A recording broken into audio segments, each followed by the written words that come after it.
नमस्कार, मैं हूं अशोक वर्मा। आप देख रहे हैं टीवी20 न्यूज। टीवी20 न्यूज पर देश और प्रदेश की तमाम खबरें देखने के लिए बने रहिए हमारे साथ। करा करके जो दोषी पाए जाएंगे उनके खिलाफ कार्रवाई। अच्छा, नाला जो चौक होता है, तमाम स्कूल जर्जर हैं, वहाँ पर अगर कोई दिखाने जाता है तो अब ये कहा जा रहा है कि FIR दर्ज होगी, तो क्या जो है एक तरह से प्रतिबंध लगाया जा रहा है कि नहीं, ऐसा कुछ नहीं है। हमारी सरकार में जो विद्यालय, चाहे आवासीय विद्यालय हो चाहे अनावासीय विद्यालय हो, जितना कायाकल्प किया गया है, जितना सुधार किया गया है शिक्षा के स्तर में और जितना शिक्षा को महत्व दिया गया है, सपा की सरकार ने उसको बंटाढार करके छोड़ा था।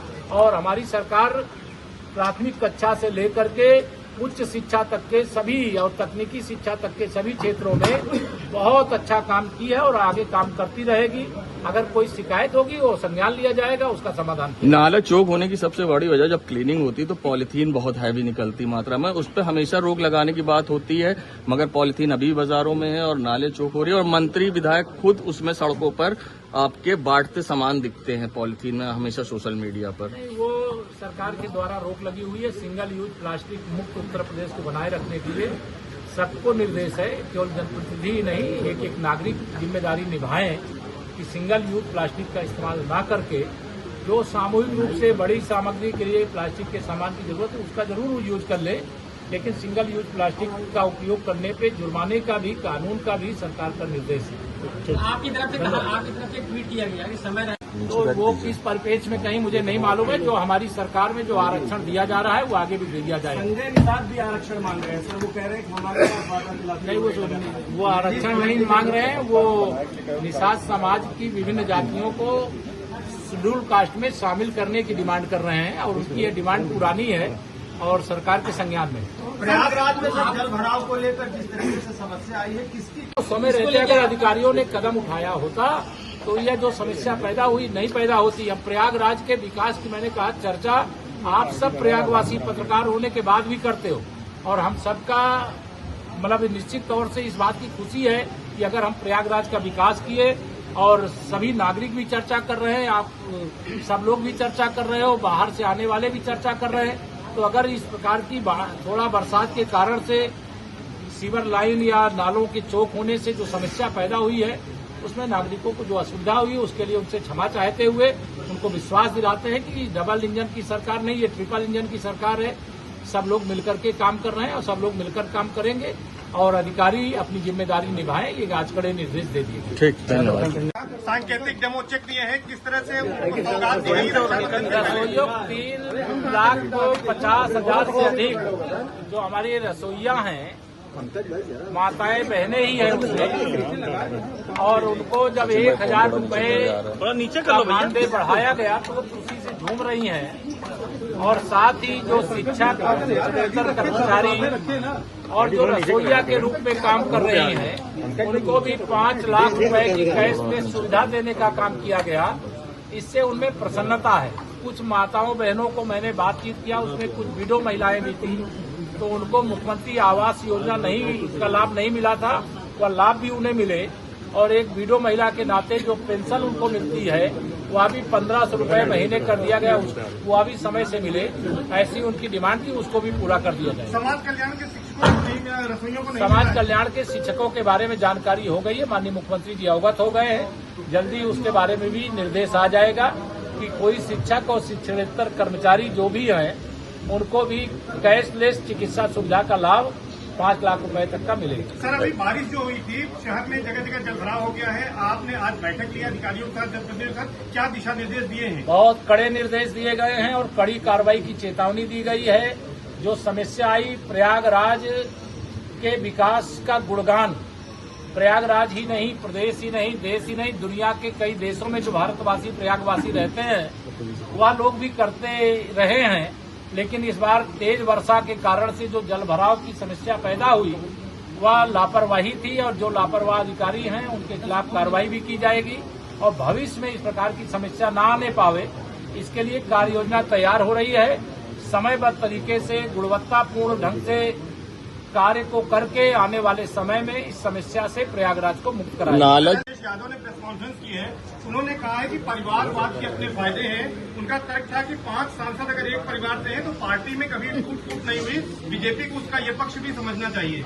एक समय ऐसा था तब जब उनके परिवार के ही 5 सांसद थे, बाकी कोई सांसद नहीं थे।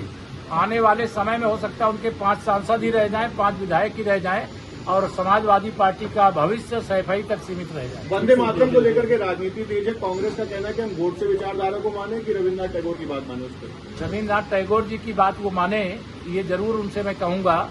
और वंदे मातरम के टुकड़े करके उन्होंने देश के टुकड़े किए, इस बात की कांग्रेस अपराधी है। और अब अगर वही अपराध फिर करके वह विभाजन का बीज बोना चाहती है तो भारतीय जनता पार्टी के रहते हुए, भारतीय जनता पार्टी की डबल इंजन सरकार के रहते हुए न भारत का विभाजन होने दिया जाएगा और न वंदे मातरम का विभाजन होने दिया जाएगा। मायावती जी ने कहा है आरक्षण पे कि आर्थिक आधार पर आरक्षण की मांग को उन्होंने अनुचित और देश के खिलाफ बताया है।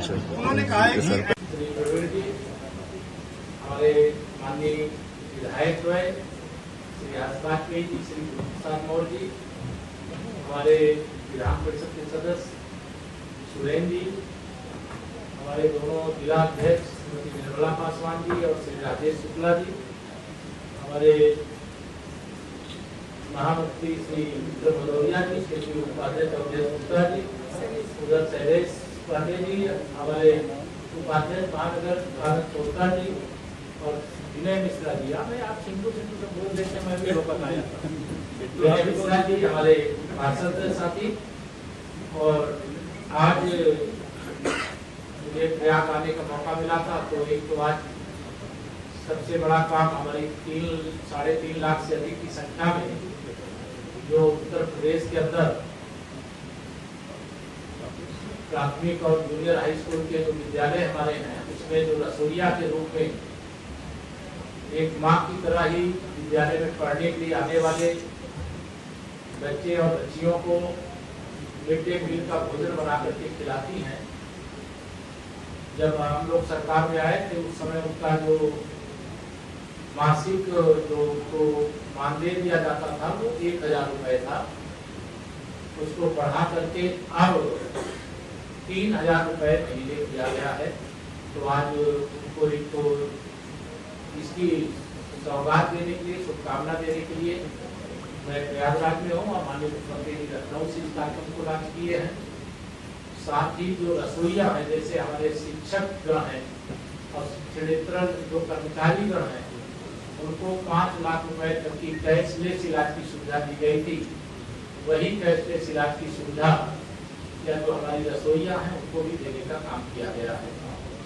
आज हम लोग यहाँ पर प्रयागराज का सर्वांगीण विकास या हम सबकी सर्वोच्च प्राथमिकता रही है और हम लोगों को इस बात की प्रसन्नता है कि 2014 से जब से देश में सरकार बनाने के लिए कमल खिला और 2017 से जब से प्रदेश में सरकार बनाने के लिए कमल खिला, तब से प्रयागराज भी कमल की तरह खिला है और यहाँ का सर्वांगीण विकास, चतुर्दिक विकास या करने का काम किया गया है और वह विकास का कार्य अभी जारी है।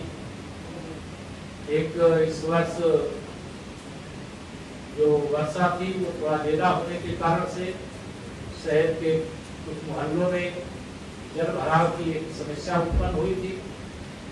उसका समाधान अस्थायी रूप से हो जाए, इसको लेकर के आज मैंने सभी जिला प्रशासन से संबंधित अधिकारियों को भी और नगर निगम से संबंधित जो अधिकारी उनको भी, जो प्राधिकरण से संबंधित है उनको भी, जो सिंचाई विभाग से संबंधित है उनको भी, जल संस्थान और गंगा प्रदूषण से संबंधित अधिकारी उनको भी आज यहाँ एक बैठक के लिए बुलाया था और जिसमें हमारे सभी माननीय जनप्रतिनिधि और हमारे पार्षदगण भी जिन क्षेत्रों में विशेष समस्या इस प्रकार की रही उनको भी बैठक में शामिल होने का अवसर मिला। जैसा आप सब जानते हैं, इस प्रयागराज को एक स्मार्ट सिटी के रूप में भी जाना जाता है और 2014 और 17 से पहले जो मुख्य मार्ग भी एक सकरी गली की तरह बनते जा रहे थे, उनका चौड़ीकरण भी किया गया, उनका सौंदर्यीकरण भी किया गया, अच्छे मार्गों पर